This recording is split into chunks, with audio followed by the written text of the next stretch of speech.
પછી કોણ આવ્યું? શિયાળ. શિયાળભાઈ આવ્યું. શિયાળે પૂછ્યું રિશિનભાઈને, રિશિનભાઈ તમે કેમ રડો છો? રિશિને શું કીધું શિયાળભાઈને? કાગલો માલી પુલી લઈને જતો રહ્યો ને મને બહુ જ ભૂખ લાગી છે. ના પછી શિયાળ કોની પાસે ગયો? કાગડા પાસે.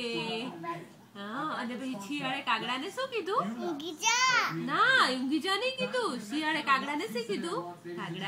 કાગડાભાઈ તમે તો કેટલા સરસ છો, કેટલા ડાયા છો, કેટલા રૂપાળા છો.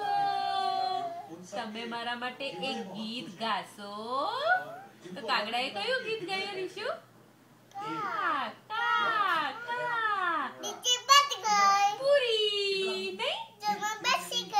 પછી શિયાળ પૂરી લઈને જતો રહ્યો. બબુ પાસે ગયો, ઋષિ બબુ પાસે. પછી શિયાળે ઋષિ બબુને આપી પૂરી. અને ઋષિ બબુએ શિયાળને શું કીધું? Thank you. You're welcome, my sweetie.